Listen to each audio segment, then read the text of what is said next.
네, 먼저 이 자리에 서게 해주신 하나님 앞에 모든 감사와 영광을 돌립니다. 네, 뭔가 수상소감 발표하는 것 같죠? 네, 제가 한 6년 전에는 이 앞에서 전도사로 부임하고 설교했던 기억이 엊그제 같은데 벌써 그렇게 시간이 흘러서 이제는 목사로 안수받고 이렇게 설교하게 되는 것이 참 감사와 영광인 것 같습니다. 그동안 우리 성도 여러분께서 많이 사랑해 주시고 또 기도해 주신 덕분이라고 생각이 듭니다.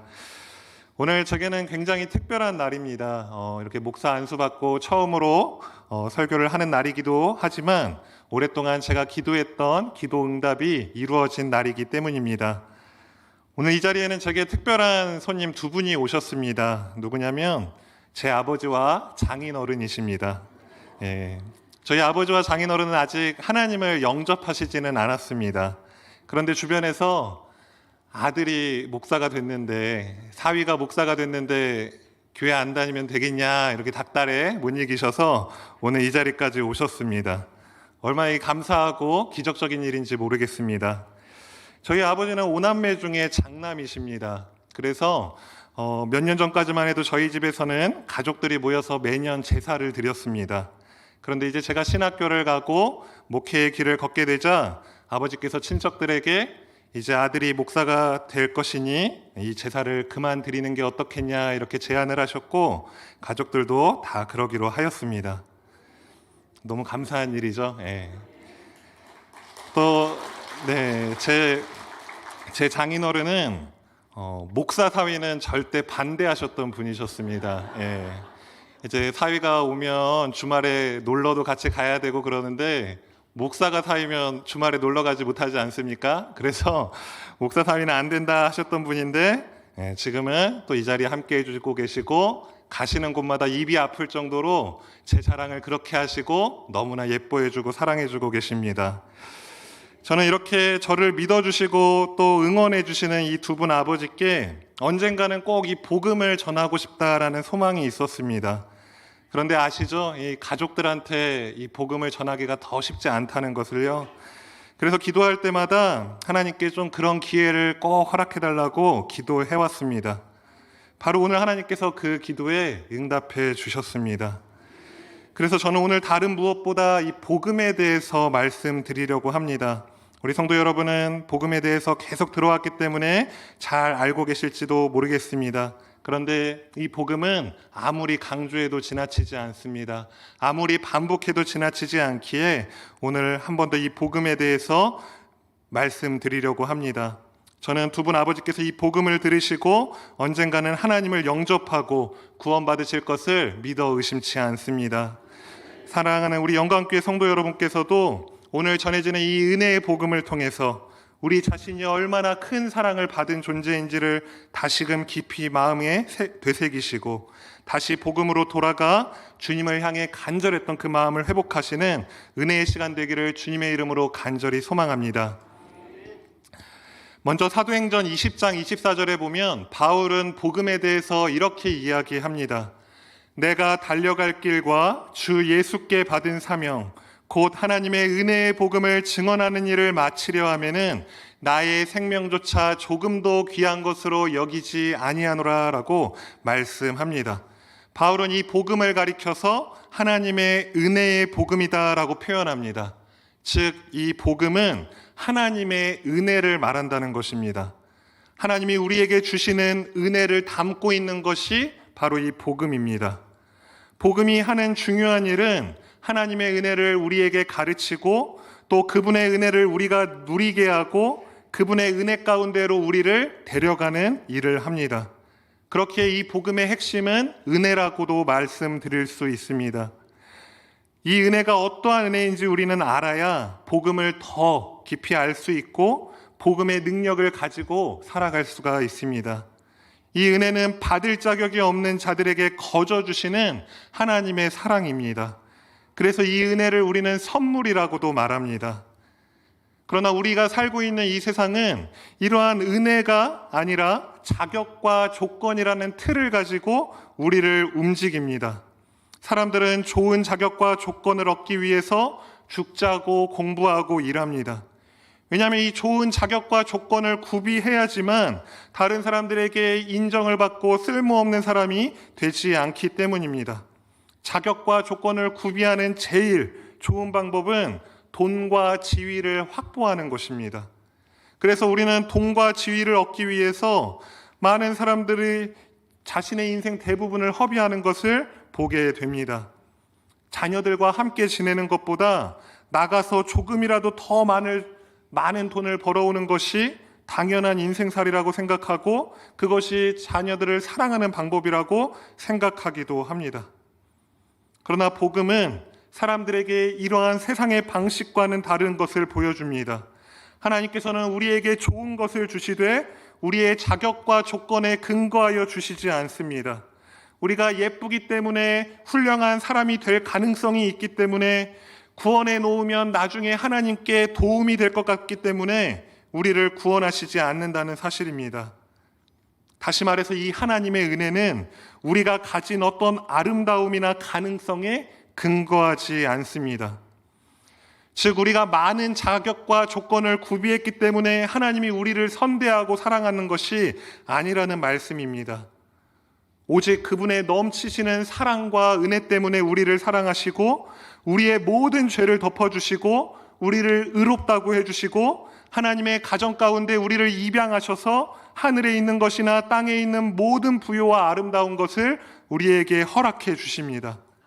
이것이 바로 은혜입니다. 이것이 오늘 이 은혜의 복음이 우리에게 전하고 싶어하는 핵심입니다. 그러나 제가 앞서도 말씀드렸듯이 우리가 살아가는 세상은 자격과 조건이 지배하는 세상입니다. 여러분, 아무리 돈을 많이 모으고 성공하여 자식을 잘 기르는 것이 행복해 보여도 그 속을 잘 살펴보면 수고와 슬픔뿐입니다. 인생살이 자체가 쉽지 않고 쉼이 없고 긴장을 멈출 수가 없습니다. 엄청난 액수가 담긴 통장을 방석 밑에 깔고 앉으면 행복할까요? 또 평생 보장을 광고하는 노후 적금이 정말 우리를 안전한 가운데 이끌어갈 수 있을까요?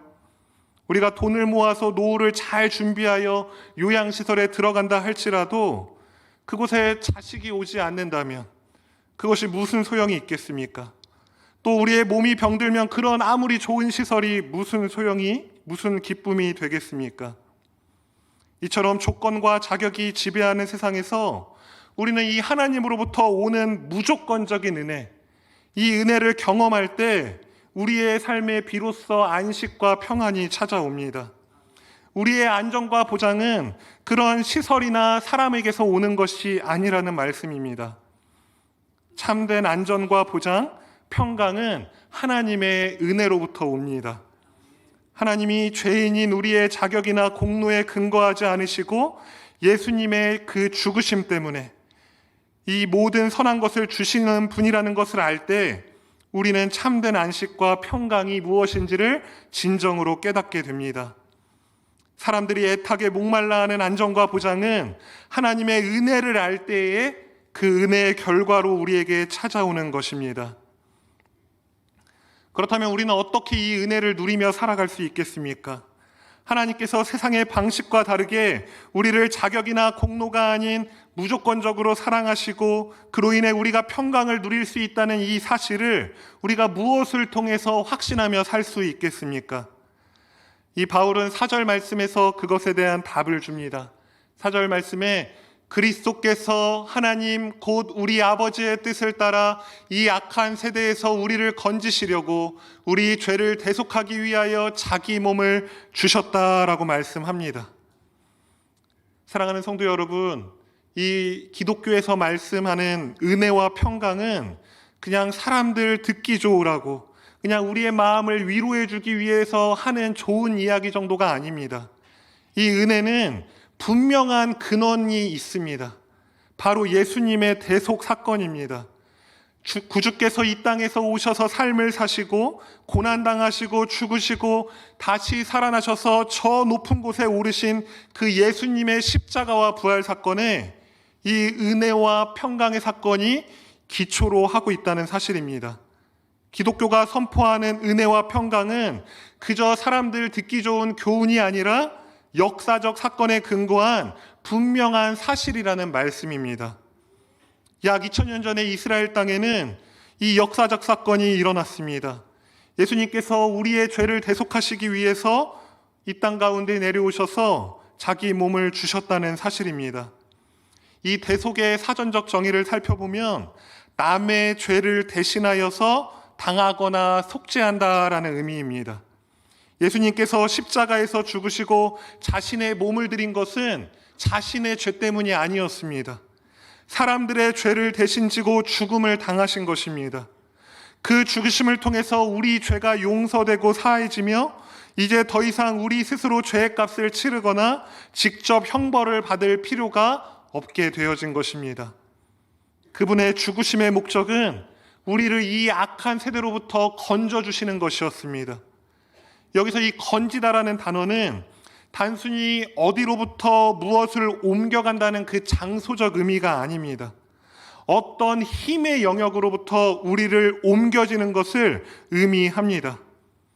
즉 예수님을 믿어서 성도된 자들은 이 세상에서 옮겨져 다른 세상으로 가는 그러한 장소적 이동이 아니라 아직 여전히 이 세상 속에 살아가지만 세상에 속하지 않고 다른 힘의 영역으로 옮겨졌다는 것을 의미한다는 말씀입니다.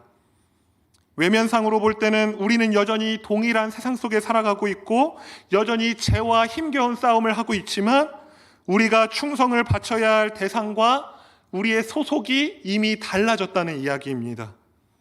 그래서 골로새서 1장 13절에서는 이렇게 선포하고 있습니다. 그가 우리를 흑암의 권세에서 건져내사 그의 사랑의 아들의 나라로 옮기셨으니 라고 말입니다. 즉 공간적인 구별이 아니라 우리를 이 세대적인 구별로서 우리가 살아가는 이 현 세대로부터 다가오는 저 새로운 세대로 우리를 옮기셨다라고 말씀하고 있는 것입니다. 우리가 사는 이 현 세대는 악한 세대라 말씀드릴 수 있습니다. 악과 불의가 지배하는 세상입니다. 사람들의 마음은 부패해져 가고 죄는 모든 사람의 삶의 양식이 되어버렸습니다.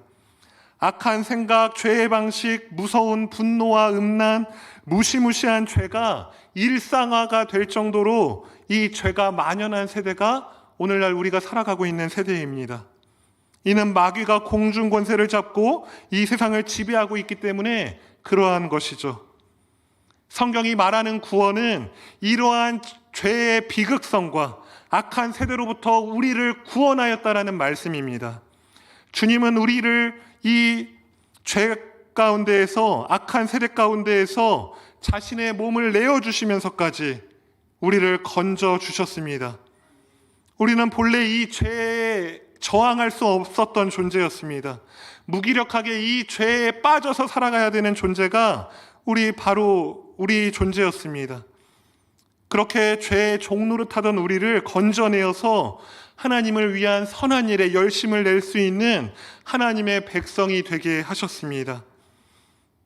예수님께서 우리 죄를 위해 자신의 몸을 주심으로 죄와 악의 지배 아래 살 수밖에 없었던 이 악한 세대로부터 우리를 건져내셔서 저 그리스도께서 통치하시는 새로운 질서가 있는 세대로 우리를 옮기신 것이 바로 이 구원의 사건입니다.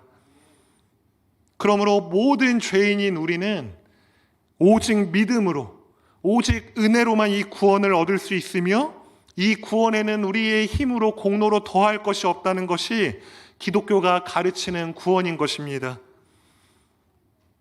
그렇기 때문에 우리는 더 이상 자기 의지를 앞세울 필요도 없고 내 공로와 의를 앞세우며 내가 높은 자리에 올라가고자 애쓸 필요가 없는 것입니다. 우리가 의지할 것은 오직 예수 그리스도의 이 십자가 공로뿐입니다. 이것을 의지하는 것이 진짜 믿음이며 은혜인 것입니다. 그래서 교회는 사람의 자랑과 교만이 아니라 예수님과 하나님을 향한 자랑, 또 그로 인한 칭찬, 또 하나님께 올려드리는 영광으로 가득해야 하는 곳이 바로 교회입니다. 오늘 바울 사도가 5절에서 영광이 그에게 세세토록 있을지어다 아멘 이렇게 고백하는 그 영광의 고백이 우리 영광교회 가운데에도 가득하기를 간절히 소망합니다. 우리는 이 하나님의 은혜를 단순히 그냥 지식적으로만 알고 있는 것이 아니라 삶 속에서 온전히 누리며 살아가시는 우리 영광교회 성도 여러분 되시기를 주님의 이름으로 축복합니다. 아멘.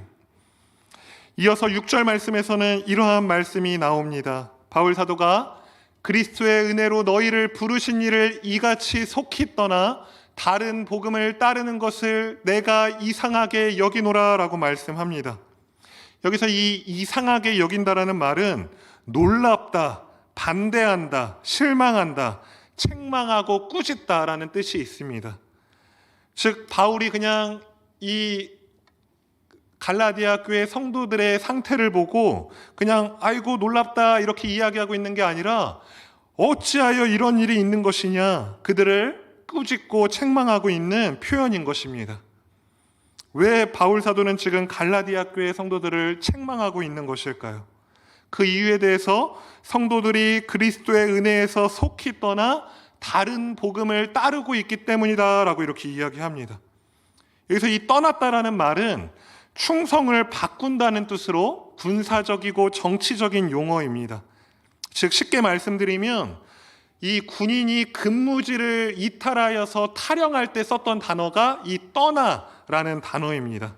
그러니까 지금 이 갈라디아 지역 교인들이 하고 있는 일이 마치 군인이 군대를 탈영한 것 같은 일이라는 것입니다. 바울은 갈라디아 성도들이 이 믿음을 가지고 은혜를 감사하며 살아가야 하는데 지금 그 은혜를 배교하고 영적 이탈자로서 살아가고 있는 것을 책망하고 있습니다. 그렇다면 왜 이들이 지금 하나님의 복음을 듣고서도 하나님의 그 놀라운 은혜를 경험하였으면서도 왜 이탈하였을까요? 또 그들을 이탈하게 만든 이 다른 복음이 과연 무엇일까요, 여러분? 이 다른 복음이라고 하니까 우리는 마치 복음이 선택 가능한 다른 복음이 또 있다라고 생각할 수 있습니다. 그런데 결론부터 말씀드리면 다른 복음은 존재하지 않습니다. 복음은 오직 유일하기 때문입니다. 그런데 거짓 선생들은 바울이 오직 믿음으로만, 오직 은혜로만 이 구원받을 수 있다라고 선포한 복음을 문제 삼았습니다. 자신들의 가르침대로 율법을 지켜야지만, 할례를 받아야지만 구원받을 수 있다라는 다른 복음을 전한 것입니다. 즉 이 거짓 유대 선생들도 마찬가지로 세상의 방식과 같이 자신들이 요구하는 조건과 자격을 따라야지만 구원받을 수 있다라는 구원 장사를 하고 있는 것입니다. 여러분, 우리가 하나님을 믿는다 말하지만 자신의 목적과 뜻을 이루기 위해서 하나님을 도구로 이용할 때가 얼마나 많은지 모릅니다. 지금 이 바리새인들, 거짓 유대 교사들도 지금 겉으로는 마치 하나님의 교사들, 하나님의 말씀을 가르치는 교사들로 위장하여서 자신의 목적과 뜻을 이루기 위해서 이 구원팔이를 하고 있는 것입니다. 다른 것이 아니라 자기들이 추구하는 것, 율법을 따르고 할례를 받아야지만 너희가 구원을 받을 수 있다. 그렇게 자기들의 만족을 위해서 하나님이 주신 이 구원을 이용하고 있는 것이죠. 이것이 바로 성경에서 말하는 다른 복음이자 거짓 복음이자 가짜 복음입니다. 하지만 성경에서 우리에게 계속 말씀해주고 있는 것이 무엇입니까? 아브라함, 이삭, 야곱, 모세, 다윗 등 수많은 믿음의 사람들을 보여주면서 그들의 연약한 모습을 우리에게 보여줍니다. 하나같이 넘어짐이 있었던 인생을 살았던 사람들이었습니다. 성경은 이들을 통해서 말씀하고자 하는 게 무엇입니까? 율법을 지켜서 하나님 앞에 완전히 설 수 있는 존재는 단 한 사람도 없다는 것을 우리에게 분명히 이야기해 줍니다. 이스라엘이 백성들이 수많은 은혜를 입고 하나님 앞에 용서를 받았음에도 끝까지 범죄하는 모습을 왜 성경에 기록해 둔 것입니까? 인간의 의지로는, 인간의 방법으로는 결코 그들이 구원받을 수 없다는 것을 성경이 너무나 우리에게 잘 말씀해 주고 있는 것입니다. 그런데도 이들은 끝까지 율법을 지켜야, 할례를 받아야 구원을 받을 수 있다라고 어리석은 주장을 하고 있는 것입니다. 이러한 주장은 오히려 성도들을 멸망으로 내모는 결과를 낳습니다. 사랑하는 성도 여러분, 구원의 조건은 율법을 지키는 것이 아닙니다. 그런 것을 충족시켜서 구원에 이를 사람은 단 한 사람도 없습니다. 그러나 우리 속에는 자격과 조건을 통해서 이 구원을 받을 수 있다는 다른 복음을 더 좋아하는 경향이 있습니다. 믿음으로 구원받는다는 이 은혜의 복음은 낯설어하고 우리의 공로와 의지와 능력으로 구원받을 수 있다는 이 다른 복음을 더 좋아하고 매력적으로 느끼는 그 죄성이 우리 안에 다 있다는 것이죠. 우리가 그것을 어떻게 알 수 있냐면 우리 자신에게 적용할 때 하나님의 은혜로 구원받았다라고 말하면 기뻐하지만 나보다 훨씬 못한 형편에 있는 사람, 아무것도 가진 것이 없는 다른 사람들에게도 이 하나님의 은혜가 동일하게 적용된다고 말할 때는 마음의 불편함을 느낍니다. 우리가 그것을 말로 표현하진 않지만 어떻게 저 사람과 내가 똑같을 수 있지? 나를 과연 저 사람과 똑같이 취급하는 것인가? 라는 그 의문을 가지면서 마음의 불편함을 품는다는 것입니다. 그러면서 계속 다른 것을 찾는 것이죠. 내 공로로, 내 의지로 이 복음을 받을 수 있는 다른 것들을 찾는 것을 우리의 모습을 통해 발견할 수 있습니다. 그래야지만 저 사람과 나를 구별할 수 있고 내가 더 높은 자리에 있을 수 있기 때문입니다.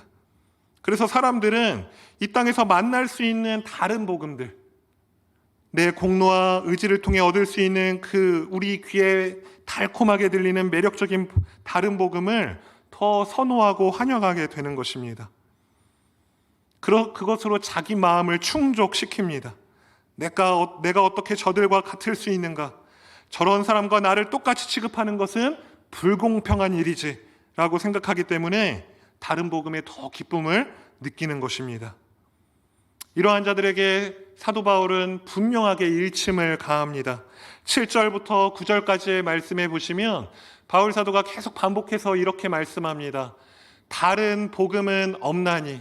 또 8절에서 다른 복음을 전하면 저주를 받을지어다. 9절에서 똑같이 반복하여 다른 복음을 전하면 저주를 받을지어다라고 단호하게 이야기합니다. 그가 이렇게 반복하면서 단호하게 말하는 이유가 무엇입니까? 복음은 오직 하나이기 때문입니다. 다른 복음은 없기 때문입니다. 오늘날 우리는 이 길도 맞고 저 길도 맞다고 말하는 이 보편적인 종교다원주의를 살아가고 있습니다. 이러한 시대는 이 어떠한 비유를 들어 설명하냐면 산 정상에 오르는 비유를 들어서 오늘날의 상황을 이야기합니다. 그 무슨 말씀이냐면 어떤 등산로로 오르든지 상관없이 정상에만 오르면 구원받을 수 있다는 논리입니다. 오직 한 등산로만 있는 것이 아니라 불교든지 힌두교든지 이슬람교든지 어떤 등산로를 타서 올라가든지 정상에 도착하기만 하면 구원받을 수 있다라고 이야기하는 것입니다. 성도 여러분께서는 이 말씀이, 이 주장이 어떻게 들리십니까? 우리는 믿음이 있기에 이것이 굉장히 잘못된 것이고 불편하게 느껴질 수 있지만 세상 사람들 혹은 믿음이 굳건히 세워지지 않는 자들에게는 이것이 너무 달콤하게 들리는 것이죠. 너무 매력적이고 세련되게 들려집니다. 우리만 주장하지 않고 우리만 옳다 주장하지 않고 다른 종교도 충분히 배려하면서 어느 곳으로도 가든지 구원에만 이룰 수 있기 때문에 이것이 너무 매력적인 것이죠. 그런데 이것은 애초에 복음을 잘못 오해했기 때문에 드는 생각입니다. 이러한 주장을 하는 이유가 복음에 대해서 너무 모르기 때문에 하는 주장이라는 것입니다. 여러분, 구원은 우리가 마치 이 산 정상을 오르듯이 신께로 나아가는 것이 구원이 아닙니다. 그것을 어떻게 알 수 있냐면 우리 자신만 돌아봐도 알 수 있습니다. 계속해서 제가 강조했지만 우리는 우리가 어떤 것을 성취하여서 구원받을 수 있는 존재가 아닙니다. 우리가 얼마나 연약하고 미련하고 어리석은 존재입니까? 오늘 지은 죄를 회개하고 내일 또 그 죄를 반복해서 짓는 사람이 바로 우리입니다. 이렇게 연약한 우리가 무엇을 성취하여서 신께 다다를 수 있겠습니까? 다른 종교들은 다 이것을 주장합니다. 3,000배를 드리고 신께 더욱더 자기 몸을 핍박하면서까지 그러한 행위를 통해서 신께 다다를 수 있다라고 말하는 것이 이 세상의 종교들의 논리입니다. 그런데 그것은 불가능한 일이죠. 인간에 대해서 잘 안다면 그것이 얼마나 허황한 이야기인지를 너무나 분명하게 알 수 있는 것이죠. 그런데 기독교는 그것을 말씀하고 있지 않습니다. 기독교만 유일하게 신이신 하나님께서 인간을 찾아오신 것, 그것이 구원이라고 말씀합니다. 인간이 아무리 노력하고 애를 써도 신에게 이를 수 없는 존재인 것을 하나님께서 아시기 때문에 하나님께서 이 땅에 찾아오신 것입니다. 그렇기에 복음은 한 길밖에 없습니다, 여러분. 다양한 길이 존재하여서 어느 길로 오르든지 구원을 받을 수 있는 것은 다른 복음이고 가짜 복음입니다. 이 하나밖에 없는 길, 하나님께서 우리의 인간의 상태를 아시고 구원받을 수 없는 우리를 너무나 불쌍히 여기시고 하나님께서 하늘 보좌를 버리시고 이 가장 낮은 땅 가운데 내려오신 그 유일한 길만이 복음의 길이고 구원의 길인 것입니다. 그렇기 때문에 바울은 단호하게 이야기하는 것입니다. 다른 복음은 없다. 너희가 이 다른 복음을 말하고 생각하고 따르면 저주를 받을 것이다. 그 하나밖에 없는 길을 타협할 수 없었던 것입니다. 이제 말씀을 정리하도록 하겠습니다. 구원받은 성도는 우리같이 자격 없는 자들, 아무 공로 없는 자들에게 하나님의 이 귀한 복을, 은혜를 선물로 거저 주시기 위해 예수님께서 이 땅에 몸을 입고 오셨다는 것, 그 몸으로 우리의 모든 질고와 고통을 대신 겪기 위해서 왕이신 예수 그리스도가 이 땅에 오셨다는 것을 알고 기뻐하는 자들이 바로 우리 성도들입니다. 그분은 세상에서 제일 위대한 왕이시지만 가장 낮고 천한 자리인 말구유에서 갓난아기로 태어나셨습니다. 주님이 능력이 없어서 그런 것이 아닙니다. 예수님은 우리가 모태에서 태어날 때부터 가지고 나온 죄를 대신 지셨습니다. 또한 우리가 한 번도 제대로 지키지 못한 이 하나님의 모든 율법과 기대를 하나님께서 온전히 충족시키셨습니다. 또한 우리가 죄로 깨뜨린 이 율법의 모든 죄에 대한 심판과 형벌을 대신 지시기 위해서 이 땅에 오셨습니다. 죄가 우리 삶에 가지고 온 모든 비참과 불행을 전부 자신의 몸으로 겪으셨습니다. 슬픔 가득한 모습으로, 질고를 아는 모습으로 평범한 우리와 똑같이 질고를 지시기 위해 이 땅에 오신 것입니다. 그리고 예수님은 십자가에서 죽으시고 부활하심으로 우리의 죄를 위한 모든 값을 대신 치러 주셨습니다. 우리가 다시는 죄 때문에 넘어지지 않도록 예수님께서 자신의 몸을 들이신 것입니다. 그렇기 때문에 우리는 아무런 자격과 조건과 공로 없이 하나님의 복, 하나님의 은혜가 주어진 것을 알 때 가장 기쁩니다. 그러므로 우리는 자신을 의지하고 자신을 사랑하고 꾸미는 것을 멈추고 하나님께서 예수 그리스도를 통해서 열어놓으신 이 생명의 길만을 인정하고 걸어가셔야 합니다. 이 복된 은혜가 모든 사람에게 값없이 주어졌습니다. 이것이 바로 기쁜 소식, 좋은 소식인 복음입니다. 말씀과 성령의 조명하심을 통해 나는 비록 자격 없지만 은혜로 하나님께 구원받는다는 믿음을 가지고 이 복음의 능력을 힘입어 살아가시는 우리 영광교회의 모든 가족들이 되시기를 주님의 이름으로 간절히 소망합니다. 우리 시간 함께 기도하고 찬양하는 시간 갖도록 하겠습니다. 아버지 하나님, 오늘 이 주일 오후 시간을 통해서 하나님의 귀한 복음의 말씀을 듣게 하시니 감사합니다. 이 복음의 말씀을 날마다 듣고 또 자주 듣지만 이것이 우리의 삶의 능력이 되지 못하였음을 이 시간 회개합니다. 다시 한번 이 복음의 귀중함을 깨닫고 우리에게 이 복음을 허락해 주신 하나님 아버지 앞에 겸손하고 감사함으로 이 복음을 의지하여 살아갈 수 있도록 주님 인도하여 주시옵소서. 모든 영광을 주님께 돌려오며 예수님의 이름으로 기도합니다. 아멘.